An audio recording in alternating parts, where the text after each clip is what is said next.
Bienvenidos a Decretos y Anécdotas, un espacio donde hablamos de derecho en un lenguaje sencillo, porque creemos que una charla legal puede ser para todos. Hoy contamos con la presencia de una invitada muy especial, María Paula Sarmiento. ¿Cómo estás, María Paula? Hola Kevin, muy feliz de estar acá contigo en este espacio. Bueno. María Paula, para las personas que no te conocen o los que ya te conocen, ¿qué experiencia tienes? ¿Qué estudios tienes en derecho? Listo, te cuento, yo soy abogada en la Universidad Externado, tengo una especialización en Derecho Comercial de la misma universidad, actualmente curso una especialización en Derecho de Responsabilidad Civil y Daño Resarcible, también en el Externado. Tengo una firma de abogados. Llevo casi desde el 2015 en temas de litigio, principalmente en asuntos de familia, civiles y comerciales. A eso me dedico. Y bueno, cosas adicionales, soy conciliadora, mediadora, tengo cursos en liderazgo, cositas así Haces de todo. que le complementan a uno la hoja de vida. Bueno. Hay una pregunta que casi todo el mundo se hace siempre cuando ya lleva unos años ejerciendo el derecho y es ¿por qué el derecho? ¿Por qué no ingeniería? ¿Por qué no medicina? Bueno, te cuento, mi papá era abogado, entonces claro, yo crecí como en ese ambiente donde tú todo el tiempo estás escuchando anécdotas, casos, etcétera. Y en la medida en la que iba creciendo, me parecía súper chévere, súper chévere. De hecho, como en décimo, que ya como que tú estás haciendo encaminándote, yo le dije a mi papá, quiero estudiar derecho, y él no. Piénselo bien, hija, eso es muy duro. Los abogados, bueno, todo lo que hacemos los abogados, y ya no, yo dije, no, esto es lo mío y vamos a ver cómo nos va. Y Ya. no, feliz desde el día uno. Pero, ¿cuál fue ese impulso? ¿Cuál fue esa como esa decisión definitiva que tú dijiste, o sea, esto es lo mío, o en el día uno ya tenías la decisión tomada? Porque pues es normal que las personas a veces no se sientan totalmente seguras y más a esa edad, 17, 18 años, que no tengan como un camino fijo, que tú digas, no, quiero ser abogado, y uno ve pocas personas que tengan como esa confianza en sí mismos. Ay, es que yo no lo podía poner en un solo hecho de mi vida que me diga, esto fue determinante. No, yo creo que en el colegio siempre me prestaba yo como para ser mediadora, para liderar los equipos, para mirar todo este tema de constitución política que yo veía en mi colegio, todo el tema de sociales. Entonces siempre veíamos trasfondos en derecho. Entonces ahí me gustaba y me iba muy bien. Entonces dije, no, pues intentémoslo. Pero así que yo te diga algo puntual que dije acá fue, no, no, es que uno está muy chico, no hay experiencia, no hay nada, entonces, Es como lo poquito que uno lleva del colegio, ¿no? Y de hecho hay pocos colegios que como que llevan esas materias, ¿no? Constitucionales, tan importante que es que uno conozca sus derechos, sus obligaciones cuando uno adquiere la mayoría de edad, por ejemplo. Y poca gente conoce, o sea, pocos menores conocen como ese impacto que les conlleva, en este caso, pues ser mayores de edad. ¿Qué opinión tienes de ello? sí, mira que yo en mis colegios sí, desde, no sé, tal vez séptimo, veíamos temas de constitución política, democracia, nos enseñaban varias cosas y que te van acercando al mundo del derecho, pero es que el derecho es transversal a todo. Entonces, como que desde ahí tú te vas empapando un poquito de lo que puede llegar a ser tu vida, tus obligaciones, de tus límites y responsabilidades que vas a tener una vez adquieras, en principio la mayoría de edad, pero pues cuando eres menor de edad también tienes muchas obligaciones. O tus papás tienen muchas obligaciones respecto a ti y las locuras que tú hagas. Entonces, en el colegio yo sí creo que se debería inculcar más ese tipo de cosas para que cuando tú ya asumas la responsabilidad legal, tengas los 18 años, pues no vayas tan loquillo por ahí en la vida cometiendo cualquier tipo de cosas sin pensar que no hay ninguna consecuencia o sin saber ejercer tus derechos, el derecho al voto, una tutela que es tan básica para todos los aspectos de la vida. Entonces sí creo que se debería reforzar un poquito más eso. Y realmente hay algo también en el tema de los menores, que hay una línea tan delgada cuando tú cometes un delito siendo menor o siendo mayor. Entonces sí es bastante importante que la gente conozca como sus obligaciones, ese impacto que le puede generar a un menor de edad cuando pasa la mayoría y puede cometer un delito, ya no va a ser juzgado como un menor de edad. Entonces sí considero que es bastante importante. Pero bueno, ahondando ahora el tema de la universidad, ¿en qué universidad estudiaste? Yo estoy en la Universidad Externado de Colombia. ¿Qué tal es el externado? Porque muchas personas dicen, es muy buena universidad, es una universidad igual que todas. ¿Qué opinión tienes del externado? Bueno, uno nos conocen como, o la conocen como el exterminio. Yo veía todas, son 5 años de derecho y yo los veía anuales, o sea, por años, no por semestres. Entonces, claro, eso hacía que el nivel de complejidad al final de año fuera mucho mayor porque tú no estabas evaluando 4 meses de materia, sino tú estabas evaluando 8 meses de materia. Pero bueno, además de la dificultad y que casi todos los exámenes son orales, sí creo que es una universidad que te forja mucho el criterio jurídico. Entonces no es como, vea, este es el divorcio y mire a ver qué hace. No, por qué se da el divorcio, cuáles son las bases, el origen del divorcio. Entonces cuando uno entiende muchas veces el trasfondo que hay detrás de una institución jurídica, cuando tú lo vas a aplicar hoy en día, yo siento que me ha ayudado mucho para entender cómo resolver esas situaciones. Si eso significa tal, entonces venga, miramos por qué llegamos a ese punto. Y ese por qué me ayuda a resolver muchas situaciones de la vida laboral. Y sí siento que cuando, no sé, te da mucho nombre, es como tener una marca. Entonces tú dices, yo soy abogado externadista y la gente dice, bueno, quizás no es lo único, quizás sea un buen abogado. Te dan como un beneficio de la duda, o sea, no te la tienes que ganar tanto. Okay. Entonces eso me parece súper chévere. Pero bueno, ahí se dice algo importante que cuando es por años, pues es mucho más difícil. Pero hay algo adicional y es que cuando, o sea, uno como estudiante, cuando yo recuerdo también como abogado, como estudiante, uno le tenía como miedo a esos exámenes orales. Y eso es lo que le ayuda a uno a forjar un poco como ese carácter para tener una audiencia, hablar con un cliente. ¿Cómo son esos exámenes orales en el externado? Hoy te cuento, no sé, digamos de procesal, eran 2 preguntas y ya, o sea, ni siquiera era como al menos 5, nada. O sea, 2 preguntas, si tenías una bien y una mal, perdiste. Tendrías que tener una medianamente bien y otra medianamente bien para pasar, o una excelente y la otra ahí un poquito. Entonces, era normalmente el docente, siempre teníamos un jurado, que era como el que se encargaba de que el docente no pusiera las notas porque sí, aunque pues igual es oral, entonces un poquito la nota sí es, no tanto porque sí, pero no es tan objetiva como un examen, un escrito. Y nos pasaban en una mesa más muy parecida a esta, 5 o 10 estudiantes y empezaban uno por uno, la primera pregunta.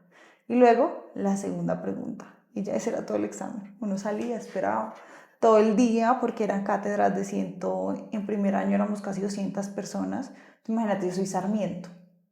Entonces me tocaba esperar, yo pasaba a las 4 o 5 de la tarde mientras llamaban a mis otros compañeros y ya esperábamos la nota. Eso también es chévere. De una vez te decían, pasó o no pasó, 3, 5, 4, 2, Aunque repite. bueno, si le caías mal al docente, o sea, dos preguntas, si te quedó bien una, 2,5 y si la otra quedó más o menos, ya te quedas con el 2,5. Sí. Pero entonces, me gustaría preguntarte, entendemos que uno no debe cambiar como el pasado porque es lo que hace que hoy en día uno sea lo que es. Pero si te dijesen como que volvieses un poquito al pasado y puedo profundizar más en esta área o puedo ponerle más atención a esta materia, ¿en cuál crees que lo harías? En todas. De pronto en derecho, en obligaciones y en contratos. Creo que pondría mucho más atención, pero más que poner más atención, creo que me gustaría decirle a todas las personas que están estudiando que pregunten lo que quieran preguntar. Sí, porque uno a veces está muy tímido en recién, sobre todo en los primeros semestres, no conoces a nadie, qué van a decir los demás, que esa pregunta tan tonta. Entonces uno va como con muchos complejos. Y no, yo ahorita digo, pues tú estás pagando, pregunta. Y así fuera educación gratuita. Pregúntale al docente y aborda lo que quieres abordar para que te quede muy claro el tema, porque cuando a uno no le queda claro, es después que en la vida profesional nosotros, no sé, me quedo pendiente de una institución, entonces va, venga, me vuelvo al código, qué significa, qué dice este tratadista, qué dice el otro, con cosas que se pudieron haber solucionado en clase. Entonces yo creo que eso ¿Le sí, gustaría a uno como tener al docente nuevamente, hacerle esa pregunta que sea un poquito como sin sentido para las personas, pero que le ayuda a uno a tener más claridad sobre un tema? Entonces sí sí. considero que es bastante importante lo que estás diciendo. Pero bueno, hoy en día tú eres abogada especialista en casi especialista o especialista en Tengo responsabilidad civil. casi especialista en Casi responsabilidad especialista civil, en pero tengo una especialización en derecho comercial. Ok. ¿Y vas a parar ahí tus estudios o vas a continuar? No, yo creo que va a continuar. De hecho, en el externado hay una posibilidad donde tú empiezas la especialización y si quieres la puedes cambiar a maestría, o más bien terminas la especialización, puedes continuar con la maestría y te homologan, como es la misma línea, te homologan como lo que viste y puedes continuar la maestría ya no empezando desde cero, sino empezando como en un 30% de la maestría. Entonces sí quiero continuar con la maestría. Yo dije que iba a parar de estudiar, pero no, no. Yo llevo como desde el año pasado haciéndole coloquialmente la cacería a la especialización en Derecho Procesal Civil y no he podido encontrar las inscripciones porque pues nunca hay, ¿no? El siguiente semestre me dicen, ¿no? El siguiente. Y pregunté ¿no? El siguiente año. Entonces, pues Toca. bueno, esperar, pero creo que para las personas que litigan, pues una especialización en Derecho Procesal Civil, pues adquieren muchas habilidades, te explican muchas cosas, aprendes muchas cosas. Entonces, pues sí, sí considero que es importante. Entonces, a nivel de pregrado, tú dices que el externado es una buena universidad, muy buena universidad. Y a nivel de posgrado, porque pues hoy en día el mayor ingreso del externado es por los posgrados, más no por su parte de pregrado. ¿Qué tal es un posgrado en el externado? Mira que a mí me han gustado bastante, he aprendido demasiado en los posgrados que he hecho. Los docentes son docentes muy calificados, normalmente no son solo tratadistas, doctrinantes, sino que son docentes que litigan. Entonces, para mí que me gusta el litigio y que todos los días litigo, me favorece mucho ese tipo de cosas. Me parece igual muy exigente. De hecho, que día estábamos comparando con un amigo, él estudió otra especialización en otra universidad que también es muy buena, tiene buen nombre, pero él me decía, yo nunca sentí miedo en esa especialización de perder.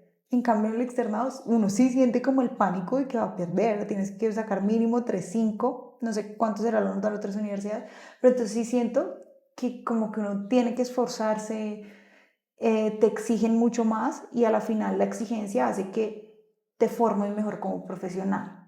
Sí, ¿no? Y más que en esta etapa de la vida, la persona que está en un posgrado por lo general se lo paga uno mismo. Y cuando uno paga las cosas de uno mismo, pues uno valora más que, por ejemplo, cuando uno estaba en la universidad, los que tuvieron la fortuna de que sus papás le paguen la universidad, pues uno como que no le prestaba mucha atención a algunas cosas, o lo que tú dices, deja uno de preguntar, o no, hoy en día, o sea, uno aprovecha el mínimo espacio, así sea la pregunta más ilógica del mundo, pero docente, me puede sacar esta duda, me puede decir qué significa esto, pero pues es complicado. Pero bueno, vamos a ir a esa parte que tú dices de el litigio. El litigio, ¿cuánto llevas litigando? Mira, yo empecé mi universidad en el año 2015 y desde ahí mi papá era abogado, entonces yo era su dependiente judicial. Entonces a mí desde el día uno que empecé la carrera me tocó empezar a hacer memoriales, a ir a los juzgados, cosas sencillas en principio, pero que igual hacen parte del camino de un abogado litigante.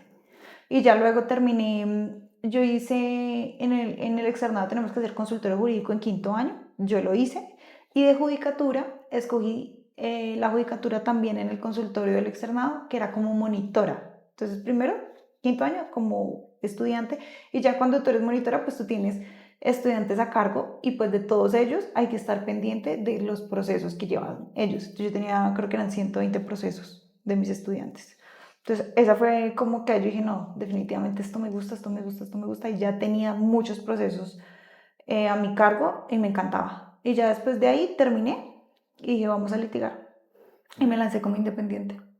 Hoy en día con las nuevas normativas vigentes, en este caso la ley 2213, se está perdiendo un poquito ese como esa sensación de ir a los juzgados, de estar hablando con los secretarios, de estar yendo a un palacio de justicia, a una corte. ¿Tú qué opinas de como que se vaya perdiendo un poquito eso y se vaya más a la virtualidad o lo ves más como un beneficio? ¿Cómo lo ves? Uy, yo lo veo como un súper beneficio. Porque es que antes de la 22/13, antes de pandemia, todos los martes y jueves tenía que ir físicamente al juzgado y consultar los estados uno por uno como si fuera una plana. Entonces tú ibas, mirabas a que Kevin versus María Paula, entonces busca el proceso. Ya hoy en día, y pedía el expediente, espera que se lo pasen y tocaba aprender a hacer un nudito. Entonces era como más arcaico Hoy en día, pues obviamente el hecho de que tengas la virtualidad, consultas los estados, pero desde la comodidad de tu oficina, no tienes que ir al palacio, transportarte hasta allá, cambiar de porque es que estuvieran todos los juzgados en el mismo edificio, y dices, bueno, pero todos están en edificios diferentes, en una zona no tan chévere de pronto, entonces te tienes que trasladar de un lado a otro. No, a mí me encanta la virtualidad. Sí, pero en tema de audiencias, cuando hay testigos que pueden ser hostiles o situaciones donde uno sabe que el testigo puede llegar a mentir, yo sí he solicitado audiencias presenciales. ¿Y te las conceden o no? Sí. Porque muchas veces, pues, si la contraparte justifica con un argumento sólido, pues es difícil que se la concedan. Pero lo que tú dices es muy cierto de que, pues, en este caso con los testigos es complicado porque pues uno a veces audiencias a veces que suben a las plataformas y ve uno como ese desorden que no se presenta en el despacho. Entonces sí es bastante complejo. Tú dijiste algo sobre tu papá. Tu papá era abogado. ¿Tu papá qué significa para ti en tu vida del día a día que te ves como abogada? Uy, no, mi papá significa, o sea, yo a él leo todo lo que soy hoy en día como abogada porque te enseña a tener uno la ética. Entonces, saber que desde el principio tú vas a tener siempre como abogado la contraparte que te va a sentar y te dice, venga, doctora, arreglemos esto, ¿cuánto es su tarifa? Pese a que tú ya recibiste tus honorarios de tu cliente. Y para mí, mi papá siempre me dijo, no, si usted cobró mal, usted asume que cobró mal. Entonces, eso te enseña mucho en temas de éticos, porque yo sí he visto abogados, y yo creo que tú también lo has visto, abogados que como que se desvían un poquitico. Entonces, primero la ética que tienes que tener como abogado. Y dos, también me enseñó como que en el camino hay triunfos y hay derrotas. Uno la tiene que dar toda para ganar los procesos, pero pues también está, perder es una opción en todo lo que tú hagas. Entonces, eso me forjó mucho mi papá, la manera en la que afrontaba a los clientes, los casos, la inteligencia, entender la lógica que hay detrás del derecho, porque la gente dice, no, el derecho es una norma, aplíquela. No es tan así. O yo lo veo como que tienes un raciocinio lógico del por qué las cosas se tienen que aplicar así. Entonces, sí, él es como mi ¿Tu guía. ejemplo a seguir? Ahí sí. Pero entonces, pues, ¿él cómo era contigo? ¿Cómo es contigo? ¿Es como muy estricto o es como suave? Pues, por todo el tema de que los papás a veces como que intentan sobreprotegerlo a uno y que uno no se vaya cuanto por un mal camino o se equivoque, pero pues todo el mundo tiene que equivocarse para poder. No, él era súper estricto. O sea, digamos que como hija, pues me consentía demasiado. Pero en temas de derecho, cuando íbamos a sentarnos de pronto a hablar de una unión marital, de hecho, yo no, papi, yo creo que esto es así, que no, que eso no es así, y me regañaba, esto le quedó mal, esa demanda, no sé qué, duro en temas de jurídicos, tiraba a matar.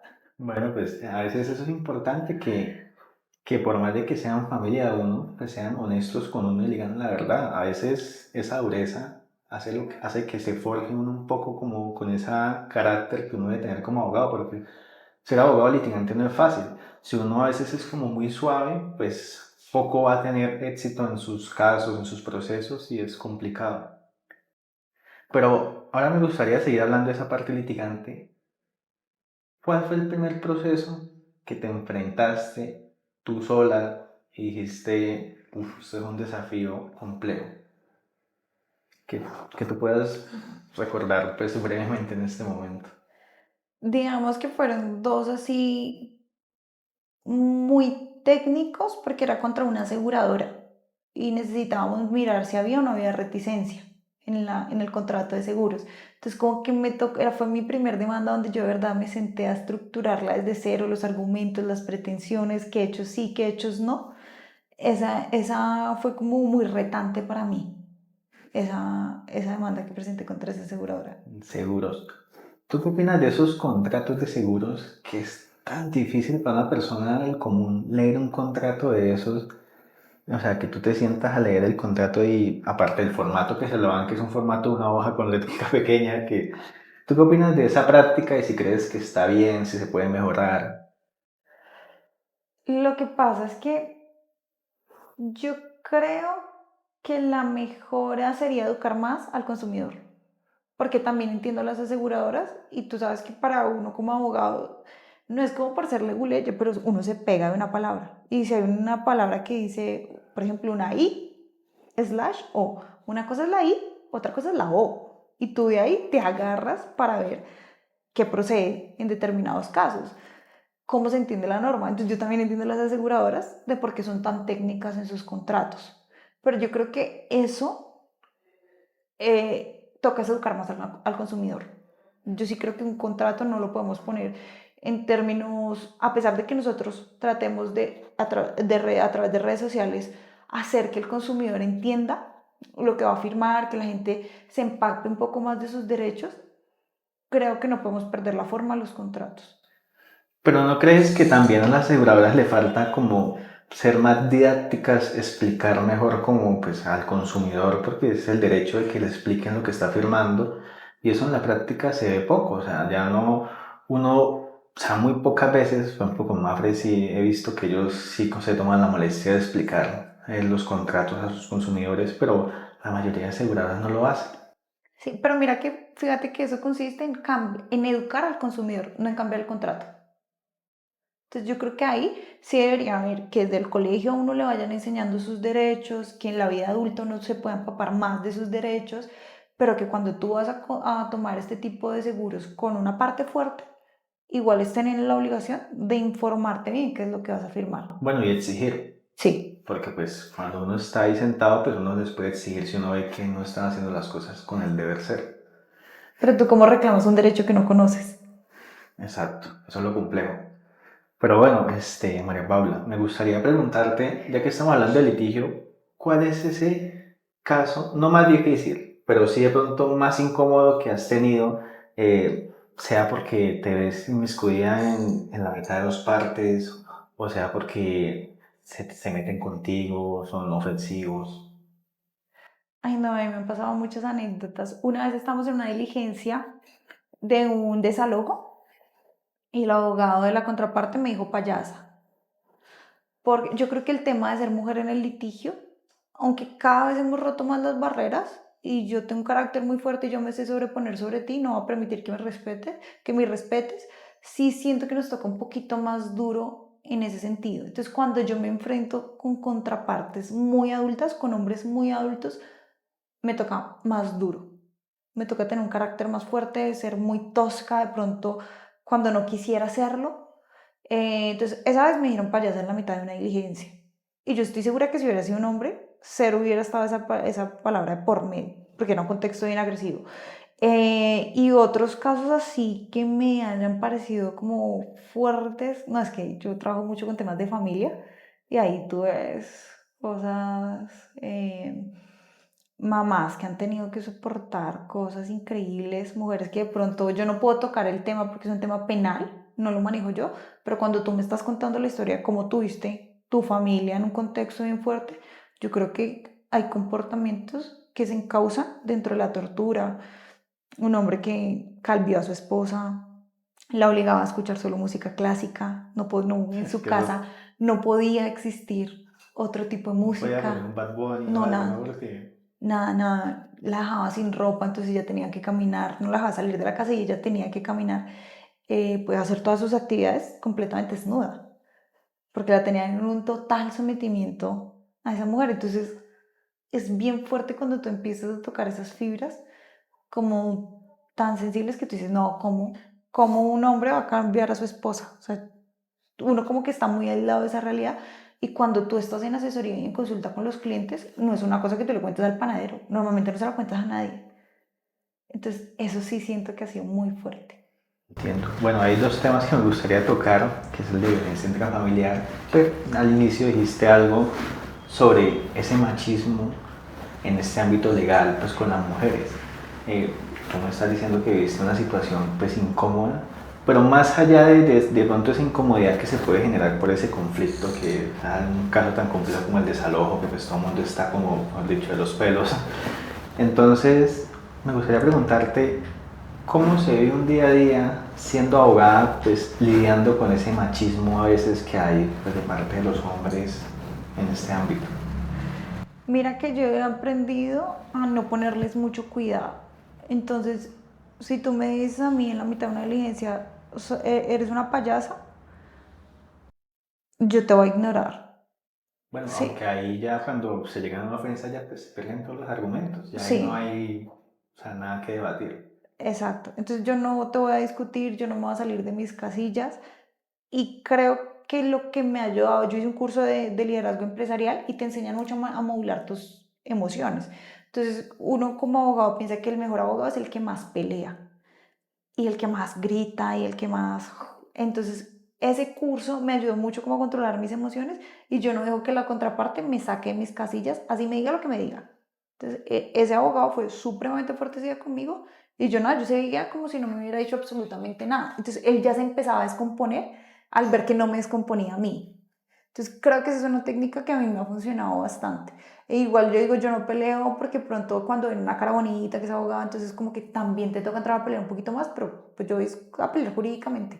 No me parece, no me importa si te parece que soy bonita, si te parece que soy fea, voy bien vestida, tal. Voy a pelear jurídicamente. Y pues detrás de eso hay todo un tema que yo he desarrollado de cómo llegas, cómo hablas, el llegar y tutear a una diligencia, imposible. Es algo que yo no hago siempre de usted, precisamente para evitar esos...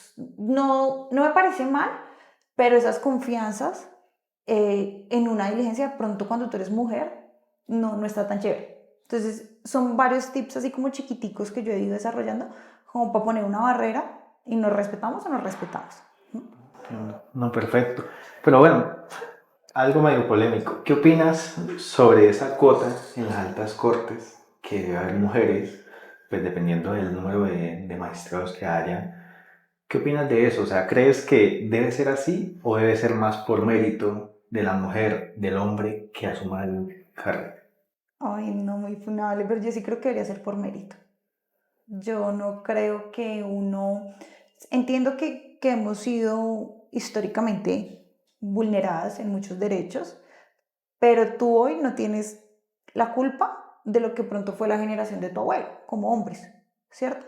Entonces, yo no entiendo hoy por qué yo tendría que ganarte a ti un puesto solo porque yo soy mujer. Entiendo que hay situaciones que para las mujeres son más difíciles lograr profesionalmente, ¿sí? De pronto ganar económica, o sea, llegar a un, no sé, ganarte 5 pesos como mujer, teniendo los dos la misma profesión, para ti va a ser más fácil ganártelo, ¿no? Es lo que dicen las estadísticas, que para mí como mujer.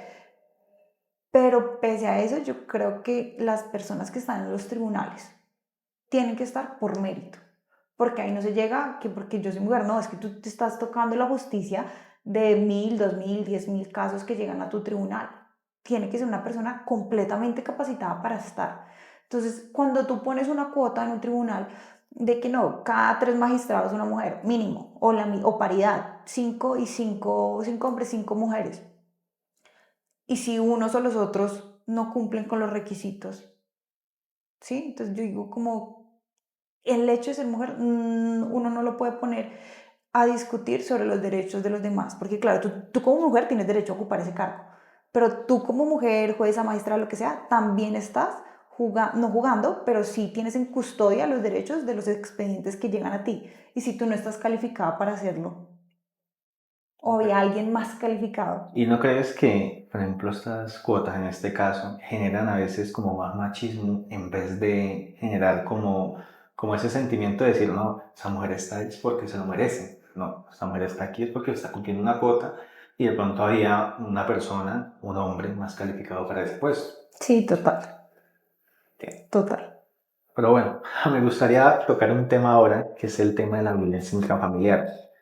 Un tema tan complejo y que día a día muchas mujeres en Colombia viven estos casos que tú nos acabas de mencionar de acoso, eh, vulneración a la dignidad humana, o sea, que son, que uno se queda como que pensando, estos hombres, ¿qué les pasa? O sea, porque por lo general se generan hombres. Habrán casos que son mujeres que son pues, muy posesivas, que no han dicho, ¿verdad? Están un poquito locas, pero por lo general la estadística habla más de que el hombre es el que genera esta violencia.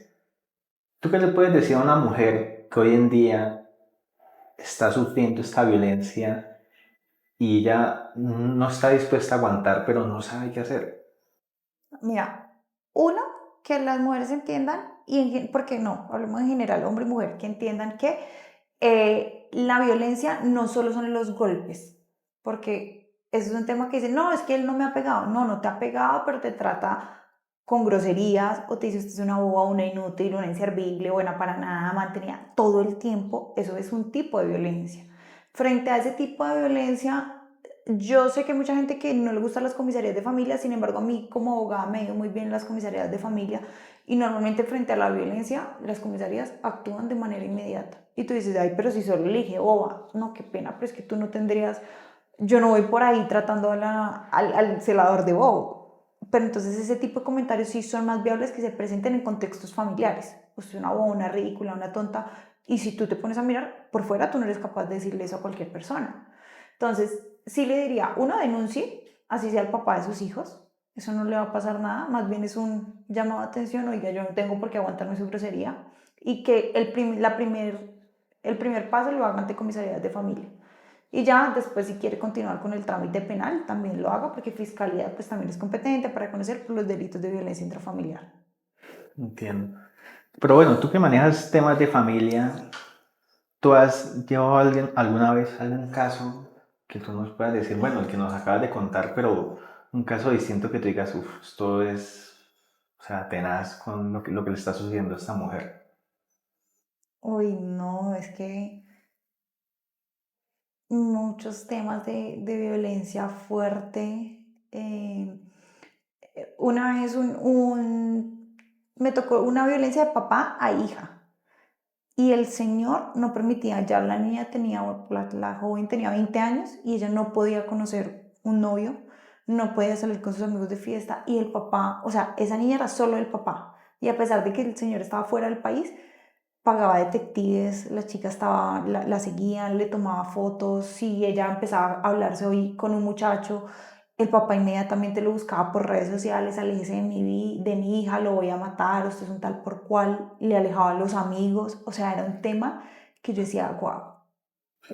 Pues sí, es que yo a veces pienso que la violencia psicológica de pronto tiene más impacto como en el ser de uno, como en su alma, que a veces la violencia física, porque pues un golpe pues sana, pero pues esa violencia psicológica, como esa persecución de que ella pensara de que papá estaba en la esquina mirando que iba a llegar o que le iba a hacer un show, pues debe ser bastante complejo.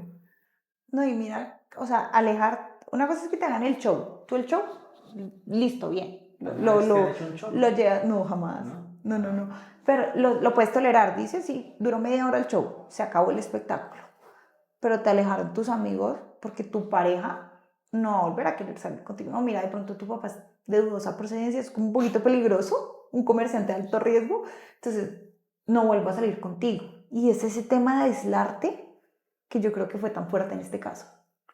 Entiendo. Pero bueno, como conclusión de este tema, ¿qué lección te puede dejar todo este tema de la violencia intrafamiliar, de los casos que has tenido y que has llevado? ¿Qué puedes concluir de él?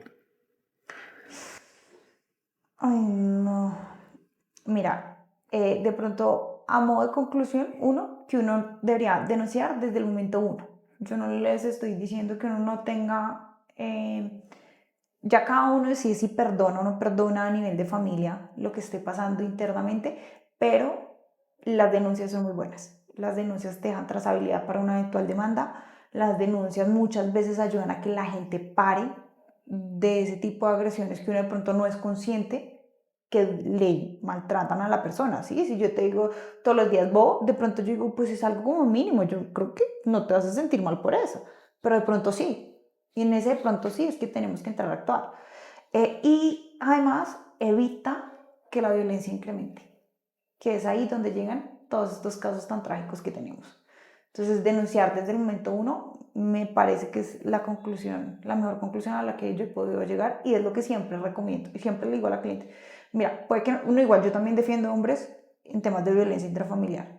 Y con hombres me toca más difícil porque es decirle, venga, usted no es menos hombre por ir a denunciar un tema de violencia intrafamiliar, pero denúncielo. Puede que usted la perdone, bueno, pero la violencia, la denuncia, sí pone un stop al tema de violencia. En un país tan violento como el nuestro, las comisarías se han encargado de que, por lo menos al interior del hogar, baje un poquito el tema de la violencia. Sí, no, lo que tú dices es muy importante, es que cuando uno permite, pues la primera agresión, pues van a venir más agresiones, eso es como todo. Pero ya que estamos hablando de temas de familia, el tema de alimentos. Esas mamás que piensan de que los alimentos no se deben exigir o no debe haber una conciliación, así estén separados, cuando están separados, ¿qué opinión tienes de esa situación de que no haya un acta de conciliación, de que las normas, no es, o sea, las reglas del juego no estén claras? Yo digo que eso debería ser como el registro civil de nacimiento. Nace tu hijo y estás obligado a irlo a registrar. Asimismo, frente a una familia que ya no está conviviendo, yo creo que el paso número uno es ir a conciliar esa custodia, esas visitas y esos alimentos. Que te quede por escrito las obligaciones a las cuales llegaste. Independientemente, yo le digo a las mamás, venga, citémoslo, conciliemos, independientemente de que usted después le quiera cobrar. Puede que el señor nunca pague y usted decidirá si le quiere o no le quiere cobrar. Pero tener esa acta de conciliación es fundamental para que después tu hijo también pueda reclamar tus derechos, porque es que cuando uno tiene un menor de edad a su cargo, tú estás en temas de alimentos, estás esperando por los derechos de ese menor de edad, no el de la mamá, el de ese menor de edad. Y cuando el menor adquiere la mayoría de edad, pues él también puede asume su representación legal y puede entrar a cobrar todos esos 18 años que pronto no le fueron pagados. Pero sin acta de conciliación es muy difícil entrar a cobrar eso. Sin actas de conciliación es muy difícil iniciar incumplimientos que después te toque responder por un papá que nunca respondió por ti, que es lo que vimos hace poquito en los documentales, papás que completamente en abandono tenían a sus hijos y cuando ellos ya son adultos mayores, venga, si le pedimos a los hijos. Entonces, como que te ayuda a blindarte también un poquito a garantizar tus derechos. Entonces, para mí ese es el paso número uno. Ok, pero entonces, bueno, para todas las mujeres que seguramente nos van a ver, ¿el derecho a quién le pertenece? De los alimentos, ¿a la mujer o al hijo? Al hijo. Porque muchas mujeres a veces, supongamos un caso, una presunción de que hubo una infidelidad y ella dice, no, yo no voy a cobrar los alimentos, yo me quiero nada de esa persona, de ese hombre. Pero entonces ella lo que está haciendo es de que no está haciendo valer los derechos de su hijo, sino simplemente por un capricho de ella o por una situación personal no está exigiendo. ¿Qué puedes opinar de eso? Sí, no, yo creo que uno, así como yo pongo mucho el símil de que una empresa, si tú eres el representante legal de esa empresa, tú tienes que hacer todo para garantizar para que esa empresa funcione, porque la tienes a tu cargo. Y tú no puedes dejar de demandar a las personas que te incumplen, tú no puedes dejar de cobrar los contratos de arrendamiento, sí tienes muchas responsabilidades. Asimismo, creo que deberían las mamás reclamar los derechos de sus hijos, pero eso tanto en cuotas de alimentos como en visitas por parte de los papás, que es lo que normalmente se ve. El hijo no es de la mamá, el hijo es de los dos papás, genéticamente tienen la misma carga, y así como uno está obligado a pagar, el otro también está obligado a dejar ver a ese niño. Y son también en ese caso los derechos del niño, a tener una familia, a compartir con su papá y su familia extensa paterna o su familia extensa materna cuando la custodia la tiene el hombre. Pero entonces volvemos a lo mismo. De pronto, en el caso de la infidelidad, yo como mujer me sentí agredida por mi esposo, le voy a quitar, lista, no me pague cuota y tampoco ve a su hijo porque el hijo es mío. No, no, no. Y a mí me duele mucho ver al papá porque, obvio, uno no se casa porque sí, no tiene un hijo porque sí, no se divorcia porque sí. Entonces, puede que me duela mucho ver al papá de mi hijo, pero eso no me da derecho a mí a que mi hijo no vea a su papá. Entiendo. Pero entonces, como concluyendo un poco el tema, o sea, la mamá a veces, tú lo acabas de decir ahorita, la mamá como que no le da esa facilidad de que su hijo en el futuro pueda cobrar los alimentos mediante un proceso ejecutivo de alimentos.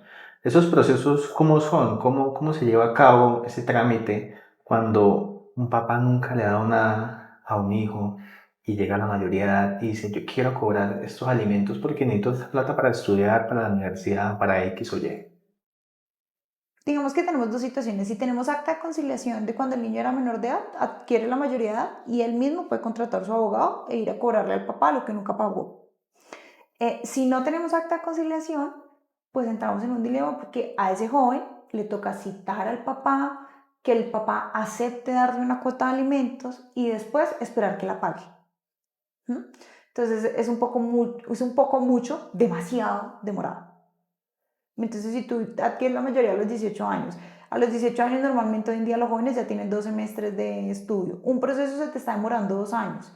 Entonces tú vas a tener una sentencia a los 20 años cuando ya llevas 3 años de carrera universitaria. Entonces realmente es muy poco la cobertura que te va a brindar ese papá, salvo que tú des con un buen abogado que te pida una cuota de alimentos provisional desde la misma presentación de la demanda.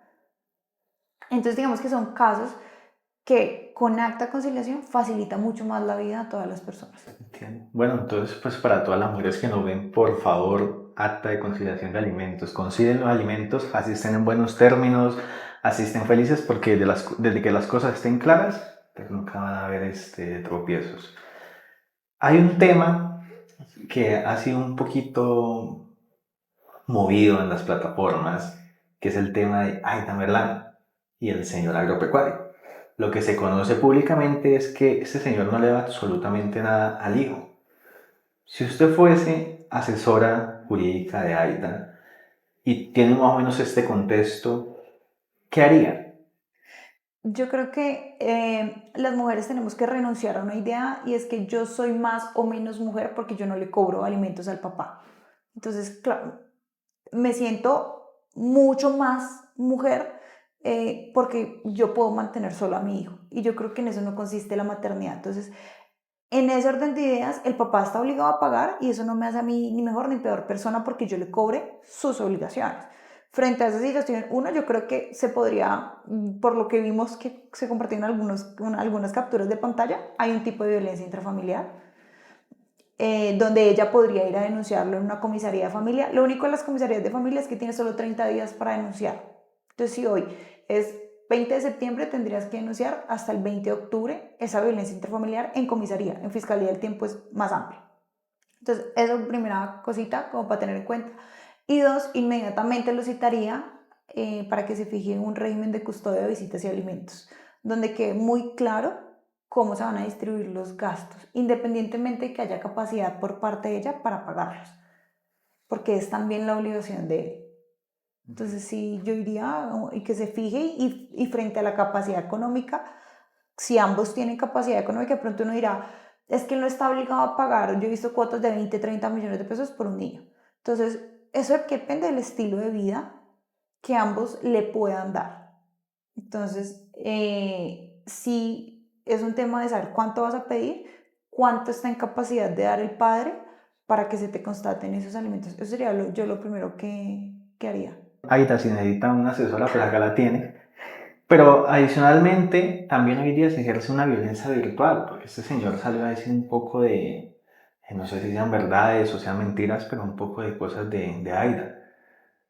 ¿Qué opinión te trae esto? A veces más que como abogada, como mujer, porque pues uno, por más de que uno sea abogado y tenga carácter, a veces es difícil como separar estas situaciones de que, por ejemplo, en este caso un hombre pues comete como esa falta de valores pues con la vida, con la dignidad, con todo.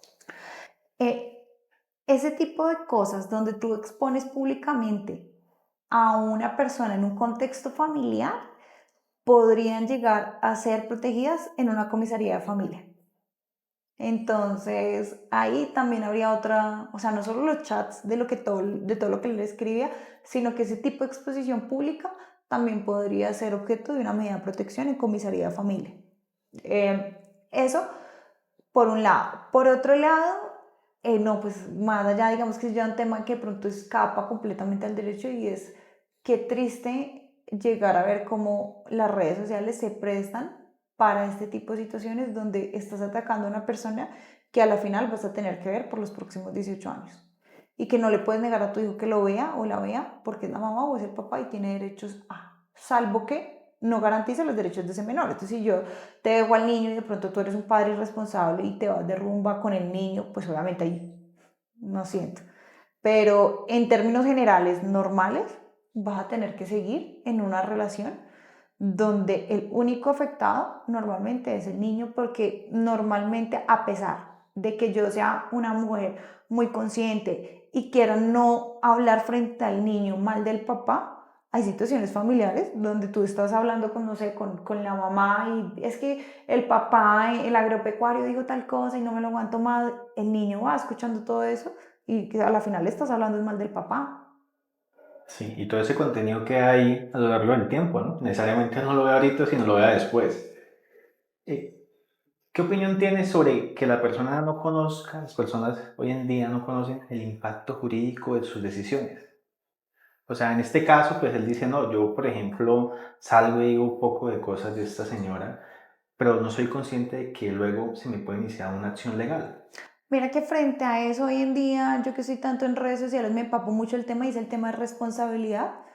Por uno, lo vemos mucho, digamos, en un ámbito medio parecido y es con las marcas. Entonces yo creo que tengo un celular, me pasó, no sé, este reloj me salió malo, entonces yo ya me creo con el derecho de ir a hablar mal de esta marca sin haberle dicho a los señores de este reloj, oigan, vengan, yo quiero una garantía, vean que no era lo que ustedes me vendían, no era lo que yo esperaba, hágame el trámite.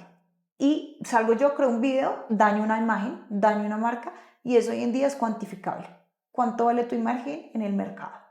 Y los errores se pagan con plata. No de otra manera, las excusas públicas, perdonad, pero las excusas públicas normalmente no las quieren las personas. Yo quiero que usted me resarza lo que me causó. Entonces, así como yo daño una imagen de una marca, así puedo dañar la imagen de una persona, que hoy en día me parece muy equiparable. Entonces, cuando yo no sé que mis actos tienen unas consecuencias, pues yo ni siquiera me alcanzo a imaginar cuánto tengo, cuánto van a valer. Mientras que si yo sé que la imagen, por ejemplo, no sé, Coca-Cola vale tantos millones de dólares y yo salgo en una campaña de desprestigio, yo más o menos sé cuánto me puede valer una indemnización. Si soy consciente que mis palabras tienen unas consecuencias. Pero si yo no hago nada de eso y no soy consciente de que lo que yo haga va a tener unas consecuencias, una demanda, etcétera, pues después voy a quedar sorprendida cómo me están demandando por tanta cantidad de dinero. Pues porque tú dañaste una imagen. Todo daño es cuantificable en derecho. ¿Te acuerdas hace un tiempo de que Cristiano cogía una botella de Coca-Cola en una entrevista y decía, la quitaba, decía agua? Solo agua. Y esa actuación de él generó que en la bolsa bajaran las acciones de Coca-Cola de una manera estrepitosa. Pero llegar a una conclusión de que se puede iniciar una acción legal en este caso con Cristiano es bastante compleja porque pues no es una acción tan dolosa. Diferente salía a decir, esta marca es muy mala, esto da cáncer, daña a las personas, entonces es más complejo. Pero entonces me gustaría entrar como en este tema de la responsabilidad civil y ese es el tema de los daños. La gente no es consciente de cuando genera un daño, pero cuando el daño se cuantifica en derecho, pues genera un valor. Este tema de que uno ve hoy en día sobre el daño moral, ¿tú crees que ese daño es válido en el derecho? O sea, en el derecho obviamente es válido, pero o sea, desde tu punto de vista jurídico, ¿qué tan válido es ese daño moral? Porque pues hoy en día esa afectación que tiene una persona en su día a día, sea porque le hablan de un defecto, sea porque le expusieron algún tema social o algo, ¿qué puedes decir de ello? No, mira, para mí es totalmente válido reclamar el daño moral. Lo que pasa es que uno dice que como no se puede cuantificar en precios de mercado, porque yo no sé cuánto vale o sea, yo sé cuánto vale este celular, pero cuánto vale mi dolor, cuánto valen mis lágrimas.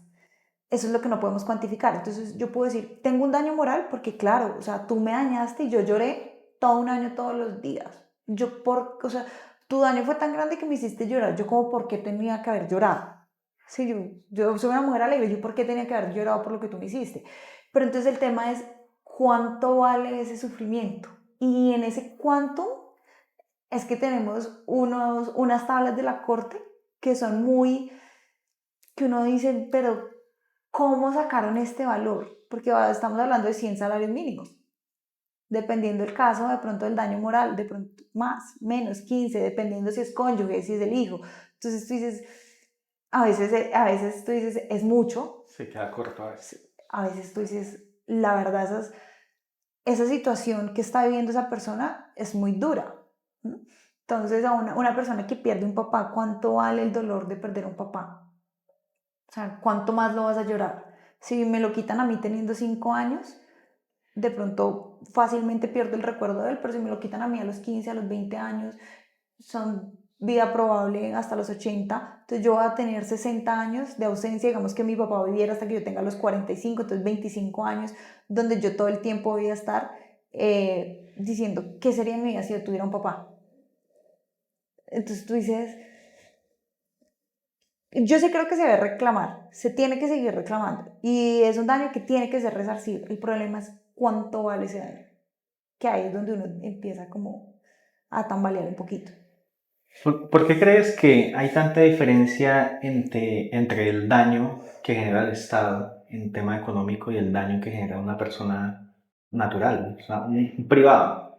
O sea, por qué crees que hay tanta diferencia en el tema de los pagos cuando se genera cuando se configura la responsabilidad civil? Mm, digamos que frente a los pagos, cada vez las cortes, tanto la Corte Suprema de Justicia como el Consejo de Estado han tratado de nivelar lo que pagan. En el Estado tenemos que es que el Estado tiene un límite fiscal. Entonces, cuando tú pagas una indemnización de 2.000, 3.000, 20.000 millones de pesos por parte del Estado, tú realmente estás sacando es plata de todos los impuestos de 50 millones de colombianos y de los extranjeros que están obligados a pagar acá para indemnizar ese daño. Entonces, yo sí creo que deberíamos tener un poquito más de límites en lo que paga el Estado. Entiendo que la víctima hay que resarcirla y ojalá se pueda resarcir en un 100%, pero también estás jugando con la balanza económica de un país. Y por eso debería ser también tenido en cuenta el impacto fiscal que generan ese tipo de reparaciones. ¿Mm? Mientras que tú de pronto cuando es una aseguradora la que está pagando la indemnización, pues ese es el riesgo, esa es la vida de la aseguradora. La aseguradora trata de cubrir un riesgo, si se ocasionó el daño, pues tienes que entrar a pagar porque ese es tu negocio. El del Estado no ese es el negocio. ¿Mm? Pero igual debería ser más tendiente a mitigar el riesgo que a resarcirlo.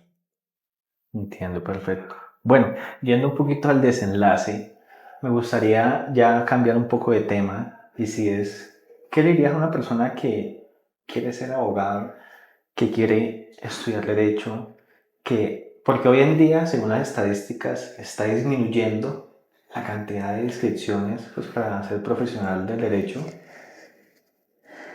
Mm, es que hoy en día todas las personas, todos los jóvenes quieren ser influencers. Eh, Tengo ahí como un tema, dicen que hay mucha competencia en el mercado para los abogados. Yo no les voy a decir que no, pero mira, te lo pongo en términos yo tengo X cantidad de casos en mi firma.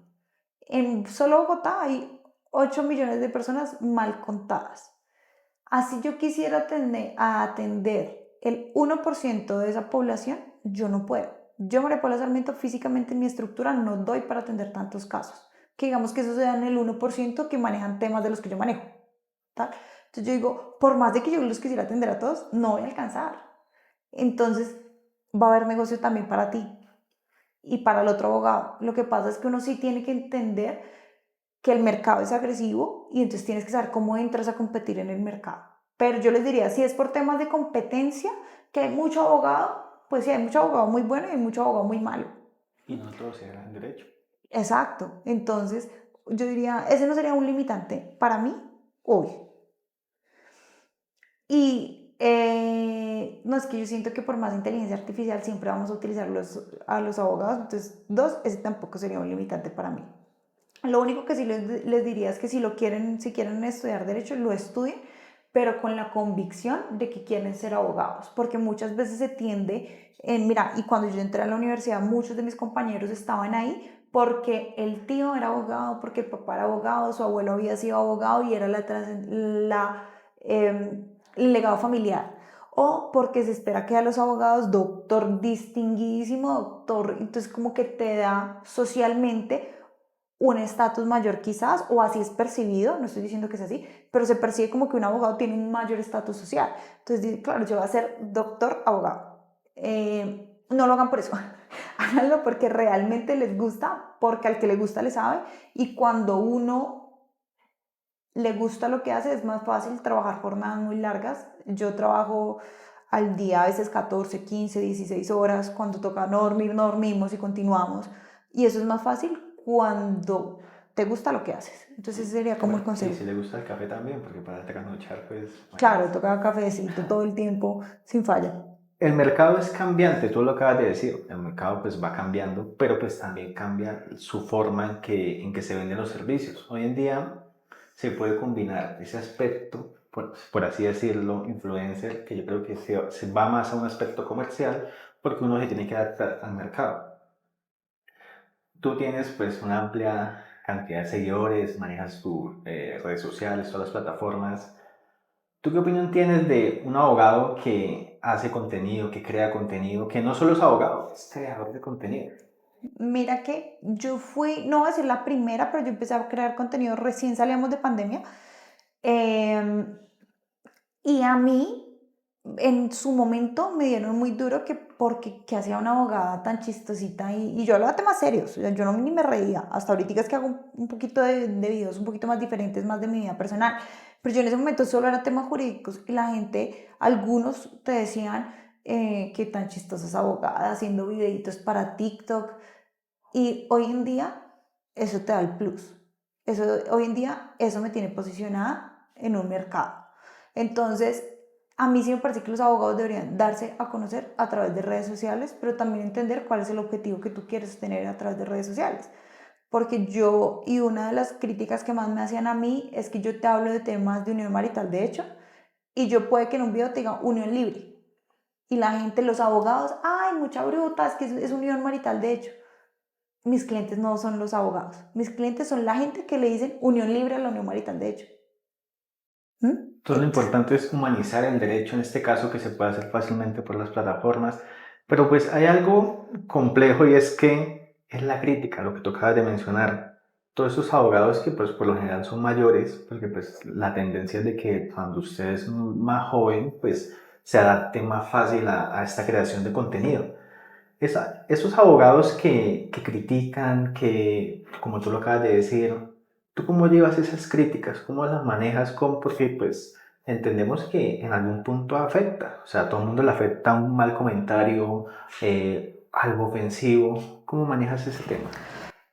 Mira, hay algo muy importante y es que yo de verdad me he esforzado por crear mi mejor versión y dentro de eso yo he ido a terapia y yo he tomado cursos para hacerme más fuerte a mí en muchos aspectos y valorarme independientemente de la apreciación que tengan muchos en el exterior.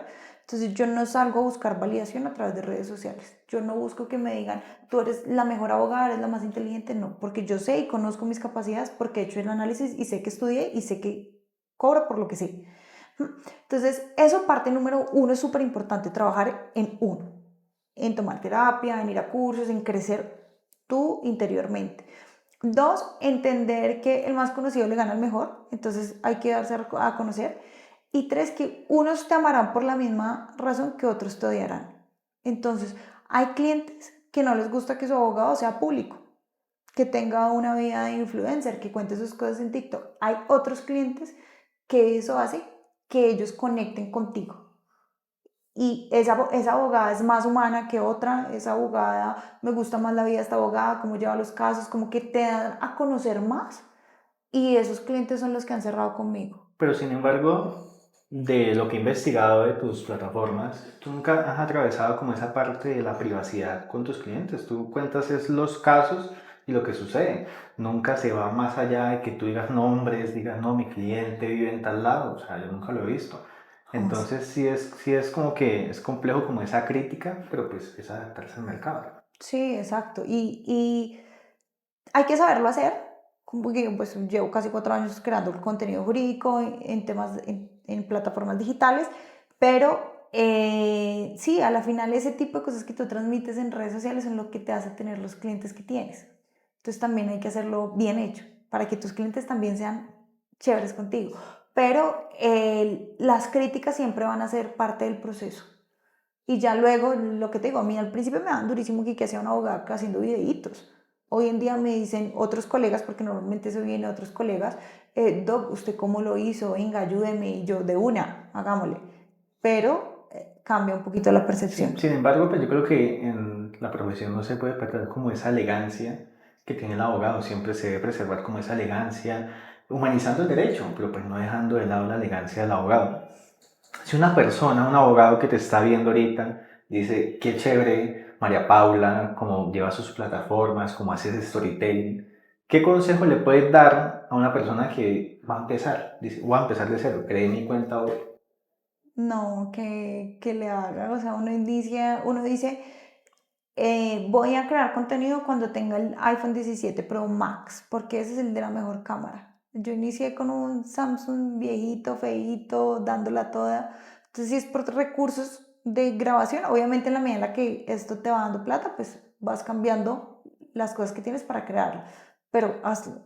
Dos, las críticas van a ser siempre parte del proceso. Y si no inicias, nunca terminas. Si no inicias, no construyes un camino. Y a la final, lo que te forja a ti como abogado, como creador de contenido, lo que tú seas la profesión, es iniciar. Y en el camino es que uno va perfeccionando lo que está haciendo o mejorando o aprendiendo. Obviamente con mucha responsabilidad, porque yo he visto por ahí personas diciendo cosas en redes sociales que de pronto no son tan acertadas. Entonces, ese sería el punto clave. Hazlo con responsabilidad. Y ya en el camino vas puliendo el video, vas puliendo el audio, vas sabiendo qué le gusta a la gente escuchar, cómo lo vas contando. Ningún video, yo hoy tengo videos, más o menos un video que le vaya mal, son 10.000 vistas. Pero en el principio tenía dos, tres, mi mamá, mi papá, mi familia, así empezamos todos.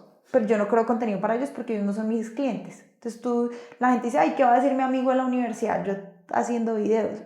Tu amigo de la universidad, casi que te lo aseguro que no va a ser tu cliente. Tu cliente por allá bien lejos de tu realidad. Y seguramente se ve todos los videos. Que al fin y al cabo, le guste o no le guste, lo está viendo. Exacto. Pero entonces hay un tema y es que es también la constancia, la disciplina, porque pues, uno ve de tu parte que eres como muy constante en esa creación de contenido. Pero mira que eso es constancia en absolutamente todo. Yo creo que hay muchos independientes que toman la carrera como independientes porque voy a tener libertad de tiempo, porque hoy puedo trabajar y mañana no. Entonces, así como soy constante en mi creación de contenido, soy constante en mi trabajo. Yo todos los días, pese a que un día podría decir no te trabajo, yo todos los días me paro y trabajo porque en mi cabeza está que así se construye lo que uno quiera construir. Así mismo pasa con las redes sociales. Obviamente hay momentos donde yo he estado saturada y he dejado de subir videos, de pronto tengo unos pregrabados y los subo así, pero entender las redes sociales como que hacen parte de mi trabajo, pese a que yo no monetizo, sino que son mi canal para expandir mi firma de abogados, te hace entender que es parte de tu trabajo. Entonces, como es parte de tu trabajo, mínimo tienes que cumplir horario de 8 de la mañana a 5 de la tarde, de lunes a viernes. Y así es parte de mi trabajo. Que comparto es lo que me gusta, y lo vuelvo jocoso, y he aprendido a llevarlo un poquito más, pero también entiendo que si yo no publico cosas, eso tiene una afectación en mis ingresos. Entiendo. Pero entonces también dices algo importante, es que los abogados tienen que tener certeza de lo que están transmitiendo, porque pues un mal video puede llevar a una persona que cometa tome una mala decisión. Diga, uy, o sea, por culpa de este abogado que dijo que tenía que hacer esto, vea, lo hice y estoy en un problema ahora. Entonces hay que ser como muy responsables con lo que uno transmite en las redes sociales, porque pues desde la profesión se debe ser. Hay un tema que me gustaría tocar y es el tema de una juez o jueza que hace bailes en TikTok, pero no bailes se puedan llevar a un tema sexual o a un tema provocativo, sino bailes, los famosos trends de TikTok con canciones, y ella la está investigando la Comisión de Disciplina Judicial. Eh, no tenemos conocimiento total de los hechos por los cuales la investigan, pero pues el principal hecho es que es porque ella sube ese tipo de contenido. No lo hace en su despacho, lo hace en su oficina personal. ¿Tú qué opinión tienes de esta situación? Mm, digamos que cambia la situación dependiendo si tú eres funcionario público o si tú eres un abogado independiente. Si tú me lo preguntas a mí como abogado independiente, que si de pronto yo subiría un video bailando, seguramente yo digo no, porque el cliente va a estar muy representado por ti y el cliente de pronto no quiere tanto eso. Si tú me lo preguntas como un funcionario público a ella que le están diciendo que subir estos videos son deshonrosos y van contra la moralidad del cargo de un juez, me parece completamente absurdo porque es que el problema es que ella le da visibilidad a sus bailes. pero entonces dime yo por qué no lo puedo hacer, o sea, ya, entonces está mal ir a bailar en las fiestas familiares o en una discoteca porque yo soy juez. Lo que pasa es que lo estás ampliando.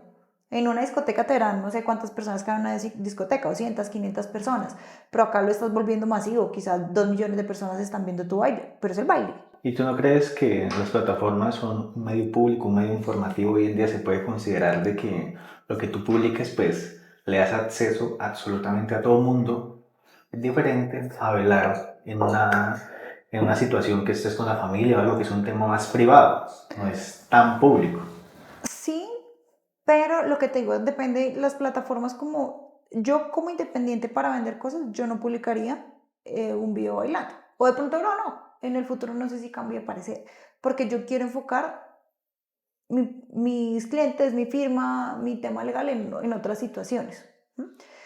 Pero yo no veo cómo el derecho, y eso más bien yo no lo hago porque de pronto el cliente no quiere cerrar conmigo. Dirá, no, pues la abogada ahí baila en TikTok, no me parece como tan chévere esa abogada. Entonces yo cuido mucho a mis clientes porque pues al final son los que traen los ingresos. Entonces yo no lo hago por eso, no porque sea deshonroso ni nada, sino porque de pronto el cliente no quiere cerrar Aunque hay abogados conmigo. que lo hacen, y yo he Ay, visto que les va estar bien. sí, ¿no? De pronto sí, pero de pronto yo tengo una percepción muy tradicional en ese sentido, donde mis clientes también son muy tradicionales y quieren ver un abogado moderno, pero que no se salga mucho Sí, que no vaya tan de los allá. estándares, de lo normal.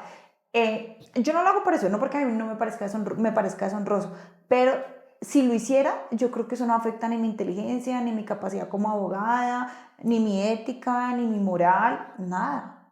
Y yo no veo como en el caso de la juez, creo que se llama Marianela, tampoco afecte su despacho. E incluso ella mostraba sus estadísticas porque me vi el caso. Es un despacho con el 134% de efectividad, o sea, va por encima de la media, o sea, de lo que se le espera que cumpla, cumple un 34% más. Sus casos son bien, hace audiencias lo que tiene que sacar, saca los autos cuando los tiene que sacar, cumple con todo. Entonces, a mí me parece más deshonroso de pronto un juez que vaya acepta plata. Me parece más deshonroso y contra la moralidad pública, si lo quieres ver, un juez que tiene mora del 134% y no un juez que tiene efectividad del 134%.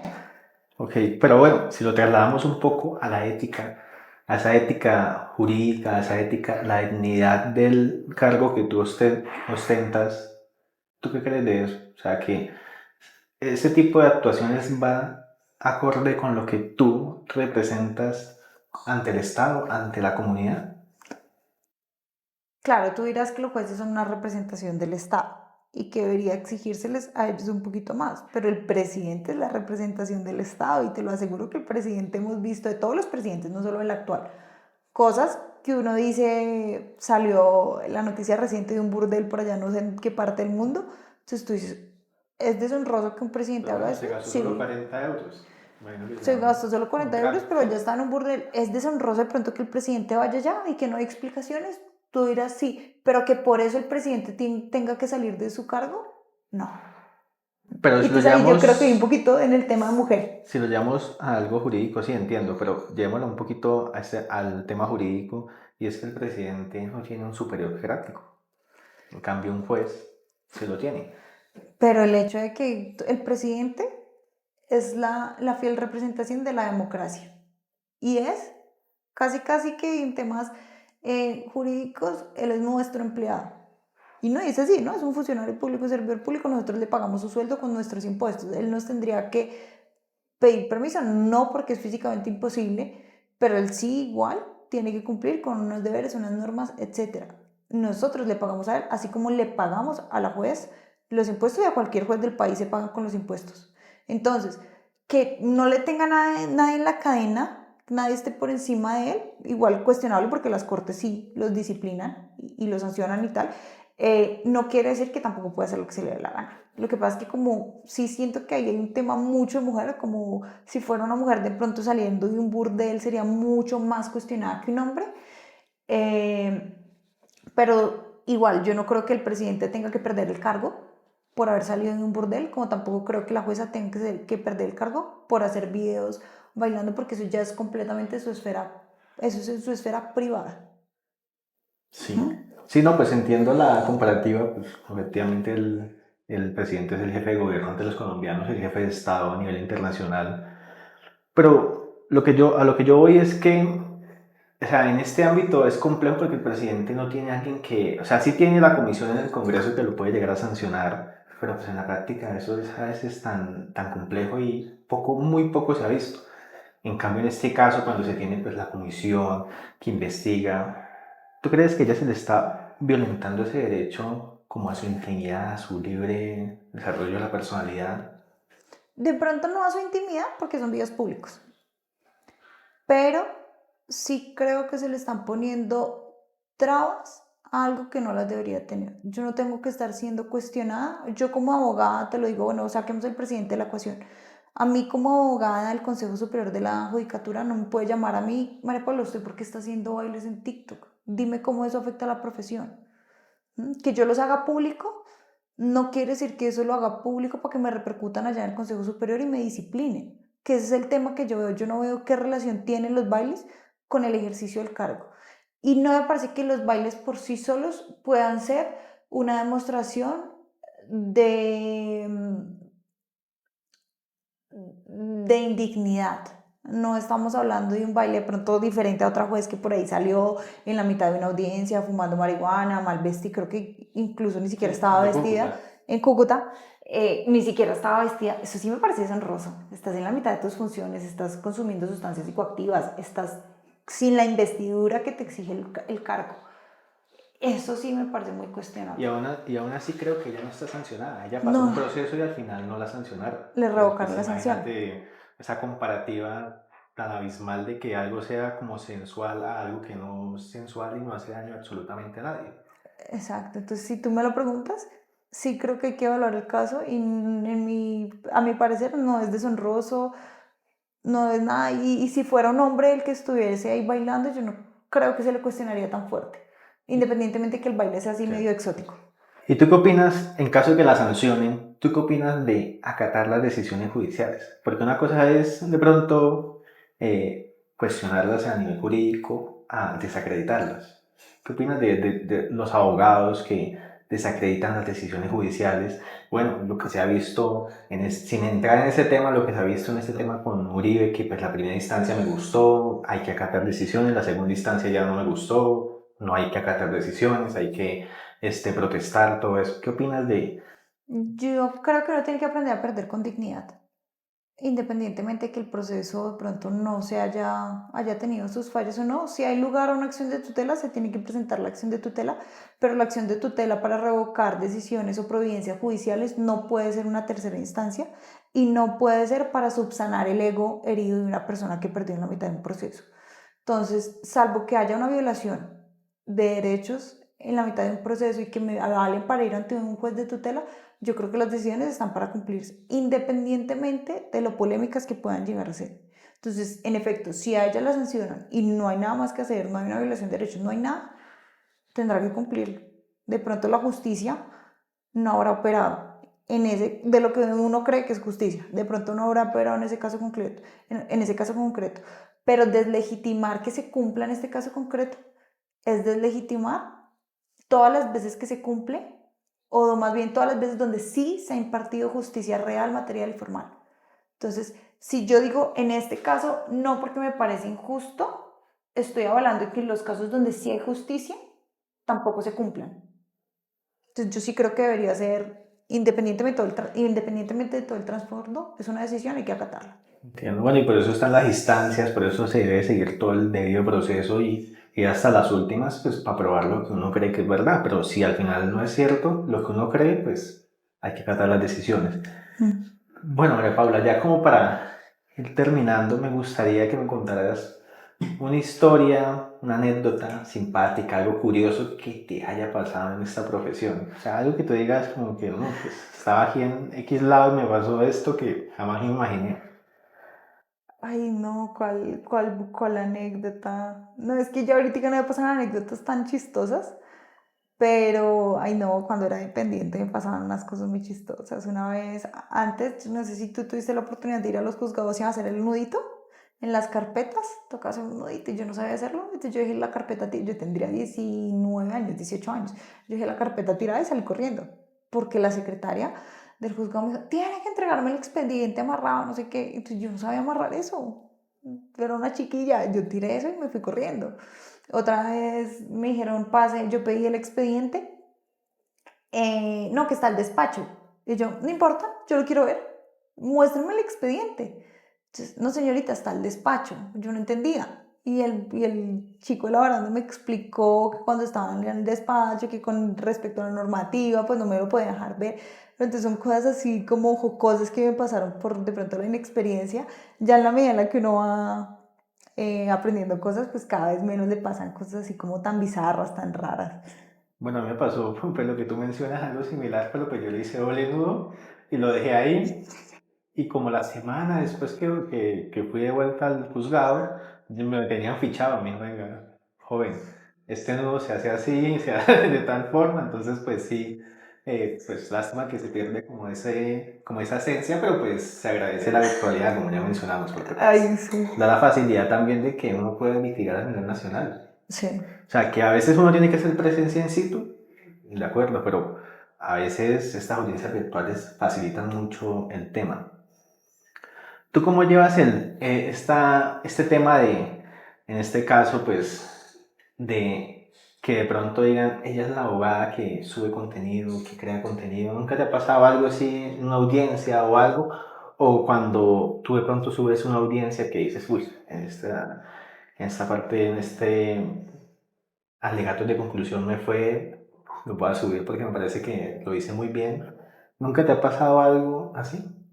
Sí, claro, la vez pasada estaba en la mitad de una audiencia en comisaría de familia y una abogada que también estaba ahí sentada me vio y yo tengo un video característico que es como muestro mi outfit, digo, ¿amamos o no amamos? Entonces me dijo algo así como jocoso, pero de pronto como hacerme un poquito quedar mal. Y nada, pues yo, sí, doctora, pero se ve mis videos y ya. Entonces, como que hay para el tema. Sí, pero no, la gente ya hoy en día pues me dice, ay, tú eres la abogada de TikTok y chévere, me gusta mucho tu contenido. Yo también entendí que yo genero valor a través de redes sociales y me siento muy orgullosa de lo que hago.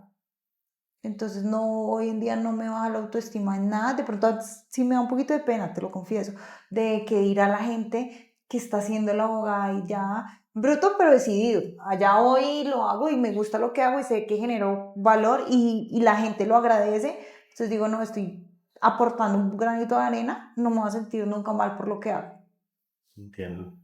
Bueno, ya para finalizar, me gustaría que le dijeses a todas las personas que nos ven, que nos van a ver, algún consejo, un tip legal que todo el mundo desconoce, pero que debería aplicar. Tú dices, oiga, usted tiene que aplicar esto en su día a día o en estas situaciones porque usted no lo conoce, pero es importantísimo. Hay que lean lo que firman. Mira, pasan todos los ámbitos, es que yo no sé de pronto ahorita qué tip legal, pero, ¿sabes qué? De pronto, que firmen delante tuyo. O sea, si tú me vas a poner a firmar un documento, una letra, un pagaré, porque yo también me encargo de eso, de cobrar esos títulos, y muchas veces dicen, esa no es mi firma. ¿Y qué pasa? Que la gente te lo entregó firmado y tú no viste si sí fui yo la que firmó o no firmó. Y claro, después eso en un proceso se cae porque esa no es mi firma, pese a que yo te lo haya entregado a ti. Se cae completamente, más caído no puede estar. Entonces, sí, eso, que firmen, si van a firmar algo y no va a ser auténtico, si te lo entregan auténtico, no, no hay ningún problema. Pero si te lo van a firmar sin autenticar, que te firmen ahí mismo cuando tú veas que sí sea María Paula Sarmiento la que te está firmando. Eso sería uno. Ya, pero ¿qué opinas de la autenticidad a través de mensaje de datos? O sea, decir, no, yo te lo envío por mail firmado porque es mi dirección, está confirmada, la tengo en el registro único tributario, la tengo en X lado registrada. ¿Qué opinas de eso? Eso a mí me genera un poquito de conflicto porque es que las redes sociales están, o sea, esto, yo, así como me pueden obligar a mí a firmar un documento, así mismo me pueden obligar a escribir un correo, así mismo me pueden hackear una cuenta e enviarte un correo. Entonces, ¿hasta qué punto yo puedo acreditar todas esas circunstancias que hay detrás para que le den plena validez al documento? Entonces, sí, en principio yo creo que debería tener plena validez porque hoy en día los contratos se celebran por correo electrónico y uno cierra contratos y intercambia y hace una trazabilidad de un negocio, entonces vamos a cerrar el alquiler de esta oficina y yo te envío un contrato, una oferta. Tú me envías otra contraoferta por correo y yo te la respondo, no, Kevin, pero hagamos esto, tan, tan, tan. ¿Cómo me vas a decir que eso no nos está vinculando? ¿Mm? Pero en principio, salvo que me dé otro tipo de fuerza que no haya sido tú, yo creo que eso tiene que tener total validez. Perfecto. Bueno, me quiero tocar el último tema que tú lo acabas de decir y yo creo que es importantísimo en responsabilidad civil precontractual. ¿Tú qué opinas de ese vaivén de ofertas, de que yo te digo, no, oferté esto, pero en el contrato firmamos que hay X cantidad de mantenimientos, pero yo te oferté de que eran más mantenimientos? Mira, tendrías que, en principio, porque es que las ofertas, todo lo que se hace precontractual es para dar, entonces, esta oficina vale 5 pesos, no vale 4, no vale 3, 5. ¿Y cuál de esas ofertas es la vinculante? Finalmente la que aceptaste. Entonces, si la última fue de 3.5, esa va a ser la que te es vinculante. Por eso yo tengo que leer lo que finalmente quedó en el contrato, porque la oferta obliga a la persona que la está presentando. Entonces, si yo te acepto una oferta, tú estás obligado a mantenerme esa oferta. Pero si yo, María Paula, no leo después lo que tú pusiste en el contrato, va a ser responsabilidad mía porque tú me puedes decir, María Paula, sí, esa fue la última oferta, pero al final yo te presenté un contrato porque tuvimos otra conversación vía llamada y tú me dijiste que sí.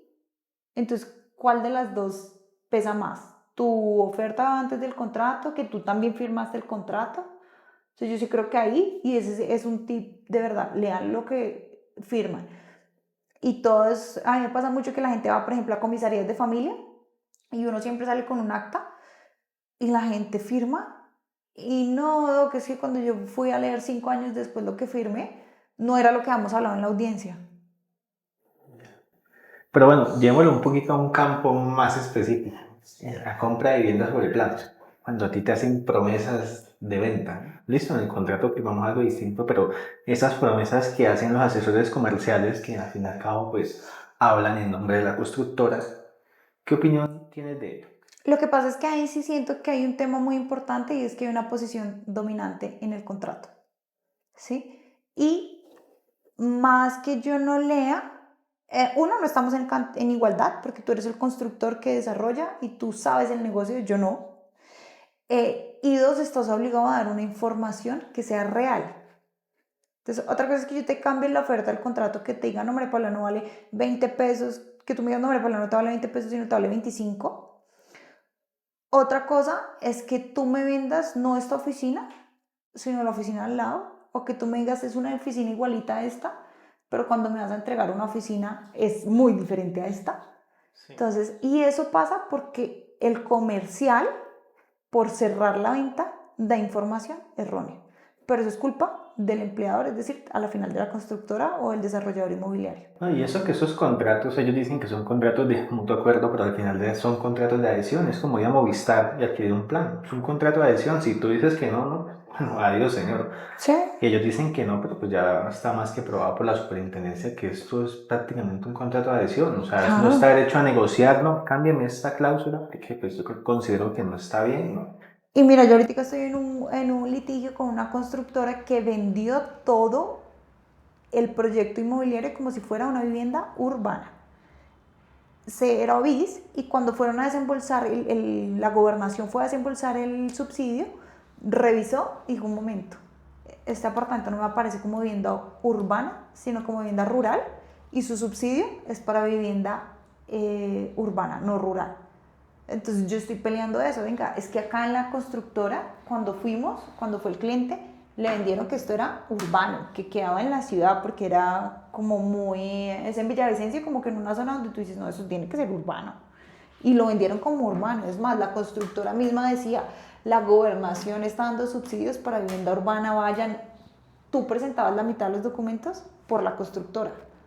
Y entonces ahora la constructora va a decir, se cayó el subsidio porque usted no leyó que era rural, cuando en realidad, sí, no leyó que era rural, que era urbana, cuando en realidad era rural. ¿Mm? Entonces ahí está el tema de quién es la culpa, yo que no leí, yo que no sabía, o usted que me hizo creer que esto era urbano. Bueno, y la cuota inicial. Y la cuota, eso es lo que estamos peleando, cuota inicial, las arras dobladas, la pérdida del subsidio, el pago de arriendos que tuvo que hacer el cliente porque no le entregaron el inmueble, la pérdida de la oportunidad. Digamos que pues ahí yo metí todo lo que sabía, pero ahí hay un claro ejemplo de responsabilidad para mí. De pronto otros dirán, no, qué bruto no leyó, pero ellos crearon un ambiente donde al cliente que no está en igualdad de condiciones le hicieron creer que eso era urbano y que accedía a subsidios y que su predio iba a valer tanto porque era urbano. Bueno, como especialista en responsabilidad civil, desde ya te digo que yo, con el poco contexto, veo que sí hay unos perjuicios, unos daños causados. Bueno, María Paula, te traje unos pequeños detalles. Entonces, pues este es el primero. Ay, muchas gracias. A ver, vamos a ver esto qué es.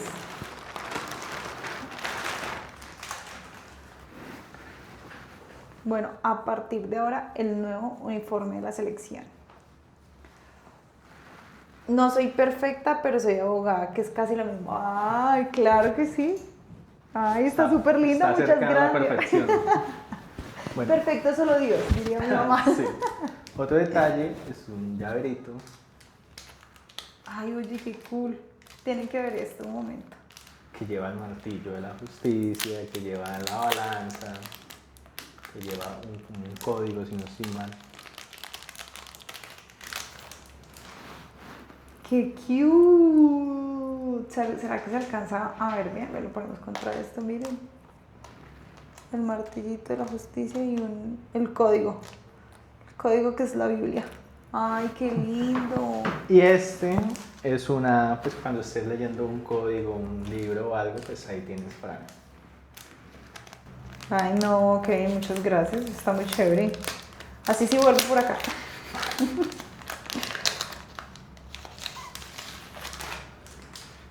Speak the truth, seek the justice.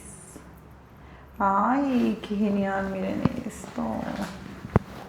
Ay, no, qué espectáculo. Y este es con el compromiso que le tienes que poner ahí en tu escritorio, o bueno, en tu oficina personal o algo.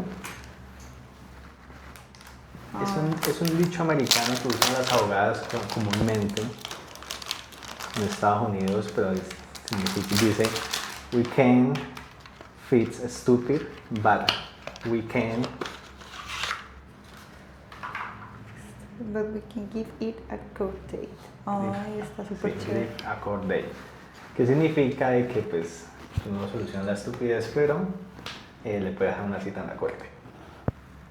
Ay, no, está genial. Entonces, Para acordarme todos los días lo que hago. Para todos los clientes que lleguen buscando soluciones que no tienen sentido, pero pues tú los puedes asesorar. Como la mitad de los colombianos. Ay, no, está genial, Kevin. Muchas gracias por estos detalles. Estoy muy feliz acá de recibirlos. Están súper cute. Esta me la voy a estrenar mañana. Me la pondría hoy, pero no combina mucho con el otro. Bueno, María Paula, un gusto tenerte acá. Pues a todas las personas que nos están viendo, muchas gracias y nada, si les quieres dar un mensaje. No, muchas gracias a ti, Kevin, por abrir estos espacios tan chéveres. Me parece muy importante que la gente empiece a conocer el derecho, no tanto desde lo que se tiene por allá, el honorable, el magistrado de las altas cortes, sino que vean que el derecho es lo cotidiano y que lo empiece a entender para que lo pueda reclamar. Entonces, no, yo feliz de estar acá. Muchas gracias.